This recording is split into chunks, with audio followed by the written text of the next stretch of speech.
세리는 테이블 아래 손을 모았다. 손바닥은 이미 축축했고 손과 발은 나도 모르게 미세하게 떨리고 있었다. 이태호는 괜히 화를 내지 않았다. 그에게 필요한 건 감정이 아니라 일정표였다. 세리는 단정히 말했다. 그때 유산이었어. 더 말할 건 없어. 그러나 날짜가 틀린다. 의료보험사의 접수일이 그녀의 주장보다 한 달 빠르다. 휴지 조각 같은 거짓말은 단단한 종이 서류에 찍힌 도장이 될 수 없다. 이태호는 웃지 않았다. 대신 간결한 제안만 꺼냈다. 과거는 묻지 않을게. 다만 지호 문제는 제대로 정리하자. 그게 우리 모두에게 안전해. 그의 말은 친자 문제를 향해 흘렀지만 의도는 하나였다. YL과의 거래를 시작하기 전에 리스크를 걷어내는 일. 세리는 견딜 수 없었다. 태호가 과거를 말하지 않겠다고 약속해도 과거는 그녀의 목덜미를 붙잡은 채 놓지 않았다. 초음파 사진 한 장이 그날 밤을 통째로 끌고 나왔다. 쿨하게 잊자. 잊자고 말하는 사람이 가장 잊지 못하는 법이다. 바로 그 순간 한 통의 메시지가 세리의 휴대폰을 울렸다. DH홀딩스의 내부 심사 일정이 앞당겨졌다는 통보.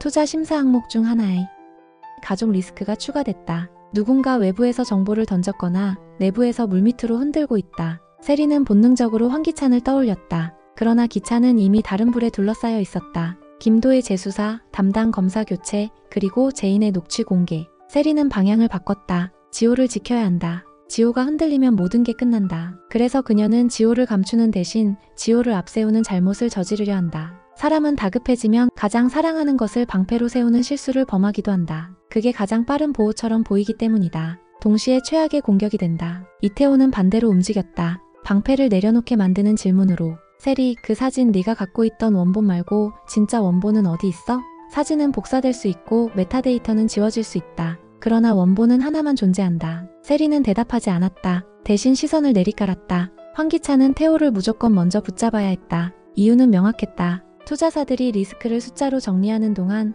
YL은 현금 호흡을 잃고 있었다. 태호가 가진 것은 돈뿐만이 아니었다. 아트럭셔리 네트워크와 평판이었다. 기찬은 그 힘을 알고 있었다. 그래서 스케줄표를 비집고 연락선을 다 갈아 끼우고 오래된 인맥까지 탈탈 털었다. 명목은 간단했다. 디자이너 L과의 협업을 우리가 연결한다. 실제 의도는 더 노골적이었다. 태호를 YL 편으로 묶어 세리와 자신의 과거를 덮는 것. 그런데 태호는 회신은 짧았다. 최자영 전 관장님을 먼저 뵙고 싶습니다. L의 작품 동선과 보관 검수의 신뢰를 확인하려면 한국에서 그분을 통하는 게 맞습니다. 언뜻 합리적 이유였지만 기찬은 알았다. 태호가 노린 건 검증이었다. 태호가 그에게 먼저 가겠다는 건 세리를 건너뛰겠다는 뜻이었다. 세리는 즉각 반응했다. 그분 요즘 상태가 안 좋아요.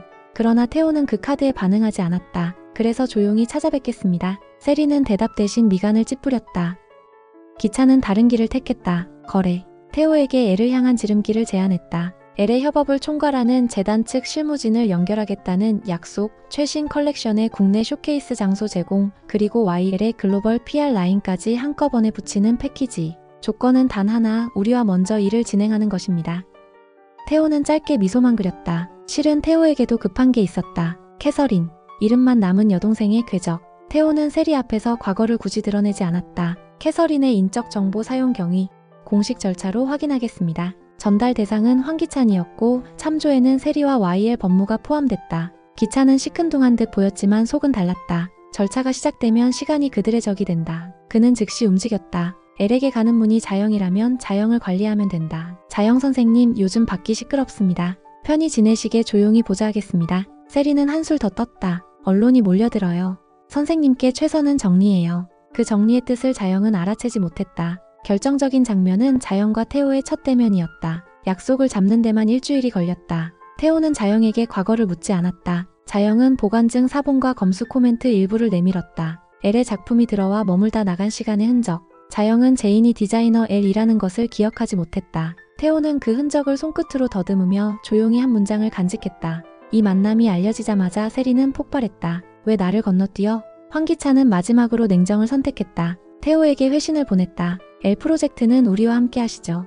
최전선은 우리가 깔겠습니다. 그는 회사와 사람을 분리해 법적 방어선을 그렸다. 그러나 태호는 곧바로 그 거리두기를 거부했다. 그 이름을 사용해 회사가 이익을 얻었다면 회사도 책임의 일부를 져야 합니다. 투자자 특유의 건조한 정의감이 말의 뒤에 서 있었다. 다음 날 아침 그의 메일이 YL 법무와 세리에게 동시에 도착했다. 제목은 짧았다. 캐서린 법적 신원 사용 경위 확인 및 이름 반환 합의 제안. 합의는 시작이다. 합의가 실패하면 수사가 뒤를 잇는다. 누구에게도 유리하지 않은 길이지만 끝내야 하는 길이었다. 그 사이 검찰은 김도희 사망의 시간표를 다시 그리기 시작했다. 차량 이동 기록, 휴대전화의 셀타워 접속 도표, 카드 결제 시각. 특수부의 젊은 검사는 다이어리 첫 장에 크게 썼다. 누가 언제 어디에 있었는가? 그리고 홍만수의 이름이 표의 가운데로 떠올랐다. 만수는 도표에서 곁눈질을 하고 있었다. 직접 범행의 중심에는 서 있지 않지만 모든 시간의 옆줄마다 이름이 스민다. 제이는 유경을 찾아갔다. 유경은 떨리는 손끝으로 황기만의 최근 상태를 설명했다.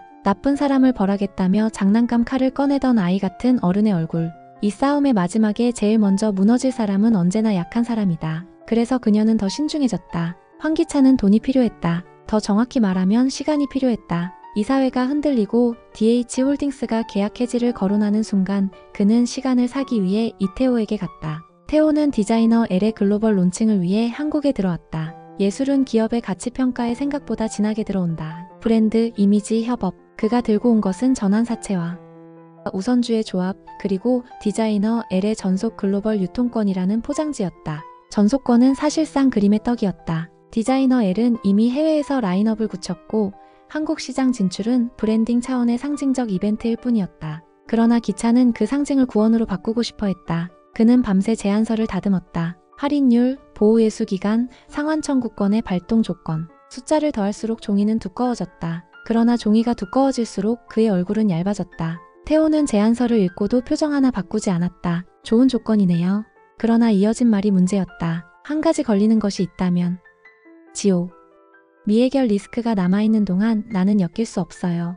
기차는 어금니를 물었다. 그는 자신이 회의실에서 누군가의 남편으로 평가되고 있음을 처음 실감했다. 남편이 회사의 리스크로 올라올 때 남자는 의자에 뿌리 내리던 자신감을 잃는다. 그래서 기차는 캐서린에게 방향을 틀었다. 캐서린은 돈의 냄새가 싫어도 탁월했다. 조건부 투자 에스크로로 묶으면 되지 않겠나? 그녀의 제안은 간단하고 잔인했다. 지분은 에스크로 계좌에 예치, 2가지 조건. 달성 시 자동 전환. 그동안 YL은 운영자금만 최소한으로 풀었으되 감사는 그녀 쪽에서 파견. 기차는 피가 거꾸로 솟는 느낌을 받았다. 회사 주인이 회계장부를 먼저 열어보게 생겼다. 그러나 그는 결국 서명을 고려했다. 쓰러지느냐 꿇느냐 둘 중 하나였다. 사적인 체면을 버리면 회사는 산다. 역겹지만 살아야 했다. 기차는 자신에게 그렇게 말했다. 그는 정관 변경의 가능성을 타진했고 일부 사모펀드와의 브릿지 론을 타협했다. 그 과정에서 그는 세리에게 더 집요해졌다. 지호만은 건드리지 말라고, 아니 지호를 이용하자고. 태호는 끝내 담담히 말했다. 나도 조건부다. 그의 조건은 한 가지. 친자 정리.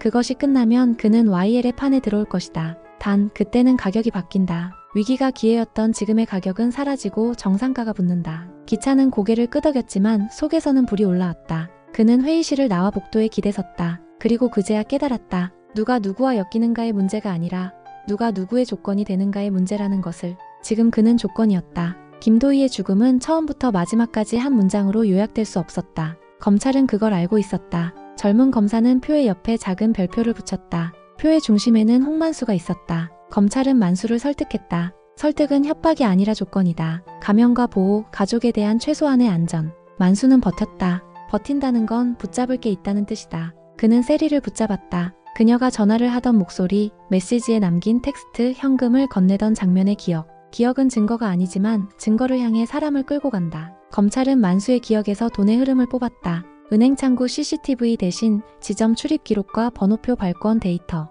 카드 대신 현금. 그 현금의 출처를 쫓아가면 결국 YL의 임의 비용 처리와 맞닿는다. 세리는 울지 않았다. 대신 얼음처럼 버텼다. 그러나 연결선이 늘어날수록 그녀의 문장은 짧아졌다. 모함이야. 검찰은 그 짧은 문장을 기록했다. 해외 치료, 응급 이송, 보험사 보류.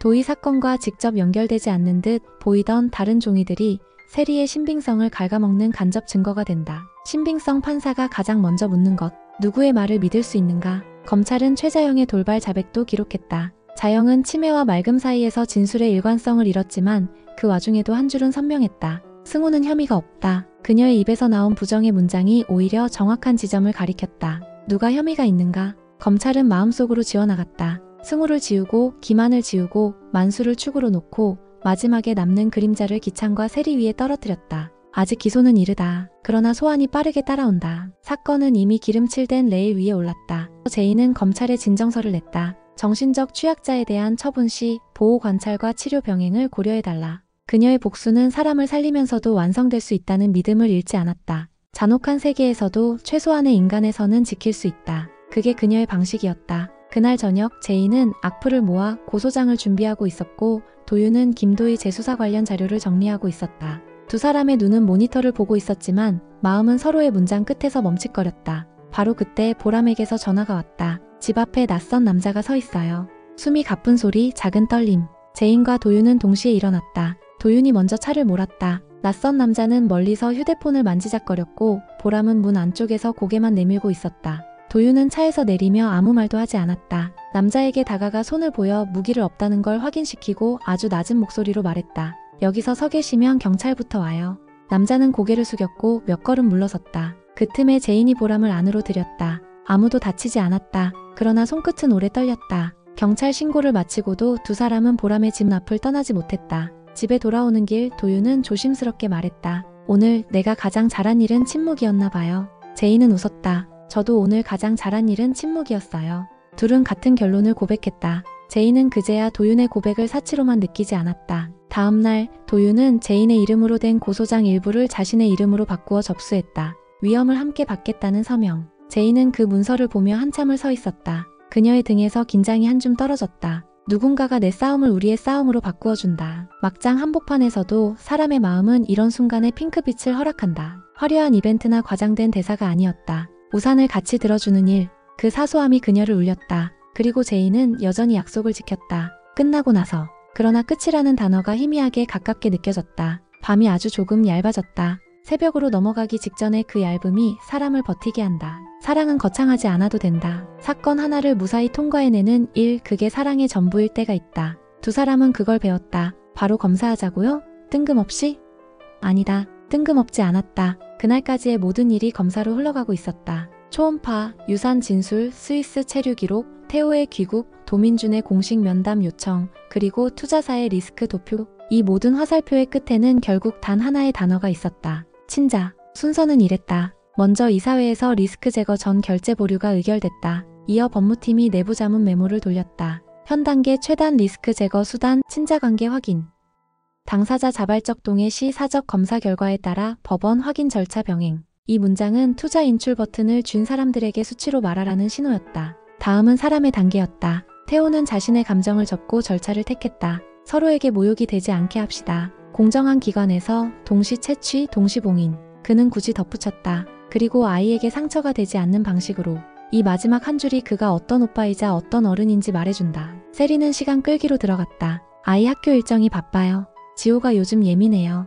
이런 건 법률 대리인끼리 얘기하죠. 그녀는 감정과 일정과 대리인을 번갈아 앞세웠다. 그러나 이번만큼은 수치가 사람을 이겼다. 투자사, 검찰, 언론의 시선, 그리고 내부의 균열. 버티기의 이익이 확인의 비용보다 작아지는 순간 사람은 결국 확인을 택한다. 결정적 계기는 검찰의 공문이었다. 김도희 사망 재수사와 관련, 당시 출산 임신 여부 등 사실관계 확인 필요, 관련자 진술 상충으로 보아 이해관계인 진술의 신빙성 평가를 위해 자료 제출 및 협조 요청. 문구는 차갑고 건조했다. 그러나 그 차가움이야말로 강제성 없는 강제였다. 세리는 문서를 내려놓고 한참을 앉아 있었다. 말로 밀어붙일 수 있는 세계가 문서 한 장 앞에 작아지는 순간이었다. 이제 실무. 장소는 중립적이고 절차는 표준화되어야 했다. 도민준이 조정에 나서 국공립의학연구원 산하유전검사센터로 잡혔다. 동시 채취 동시 봉인, 이중 봉인, 체인, 오브 커스터디 제3자 입회 결과는 당사자 법무대리 검찰 동시 통보. 제인은 절차서를 읽으며 고개를 끄덕였다.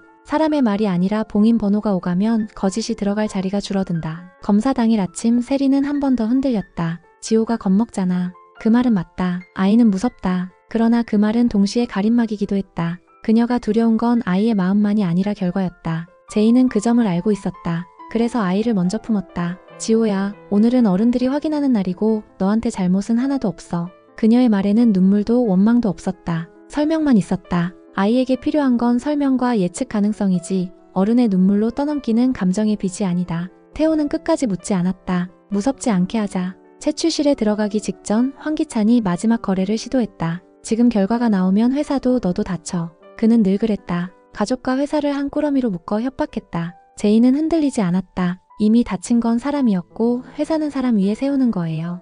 순서를 돌려놔야죠. 그녀가 그 말을 하며 기찬의 얼굴에서 자신감이라는 껍질이 부서지는 소리가 났다. 동시 채취. 아이와 성인의 체열이 깔끔하게 끝났다. 봉인 번호가 읽혔다. 두 겹 봉인이 봉합되면서 사실은 사람의 손을 떠났다. 바로 그때 사고가 났다. 세리의 법률 대리인이 절차 하자를 들며 이의를 제기했다. 체열자의 신분 확인 절차가 미흡했다. 형식으로 내용을 흔드는 전형적 수. 도민준이 조용히 그러나 빠르게 정리했다. 신분 확인은 이중 확인이었고 영상 기록과 입회인의 서명이 있습니다. 이의는 기록에 남기되 절차 진행에 방해가 되지 않게 하십시오. 그가 규정을 읊는 동안 세리는 입술을 깨물었다. 오늘만 세 번째다. 형식으로 뒤집기는 더 이상 통하지 않았다. 채취가 끝나자 센터는 동시 통보 약정서를 재확인했다. 결과는 추가 검증을 거쳐 각자 법률 대리인과 검찰로 발송된다. 센터를 나오는 길 아주 짧은 사건이 두 사람의 마음을 바꿔놓았다. 비가 예보도 없이 쏟아지던 오후 지호가 발을 헛디뎌 넘어졌다. 아이의 무릎에서 피가 맺히자 두 사람이 동시에 손을 뻗었다. 제인과 태호.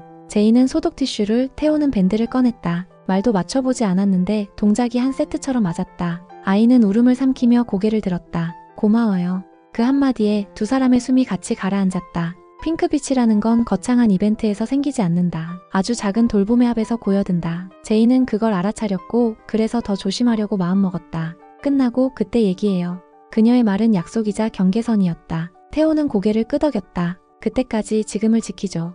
저녁 각자의 집에 돌아와 모두가 같은 소리를 들었다. 새 메일 도착. 제목 친자관계 유전자 분석 결과 동시 통보. 손끝이 떨렸다. 누군가는 진실을 소원했고 누군가는 거짓이 계속되길 기도했고 누군가는 어떤 결과든 책임을 떠안겠다고 준비했다. 열지 않은 메일 하나가 모든 사람의 밤을 같은 온도로 데웠다. 그리고 열렸다. 누군가는 숨을 멈췄고 누군가는 오래 붙잡아온 말 유산 이 파편처럼 흩어지는 걸 보았다. 누군가는 쓰러질 것 같았고 누군가는 아이의 방으로 곧장 걸어갔다. 누군가는 휴대폰을 들어 검찰 담당자에게 전화를 걸었고 누군가는 누구에게도 전화하지 않았다. 그 밤 서로 다른 방에서 같은 진실이 읽혔다. 그리고 그 진실은 다음날 아침 회사와 가족과 법정을 동시에 흔들 것이다. 그러나 아직 누구도 입을 열지 않았다. 말은 늘 다음 장면에서 늦게 온다.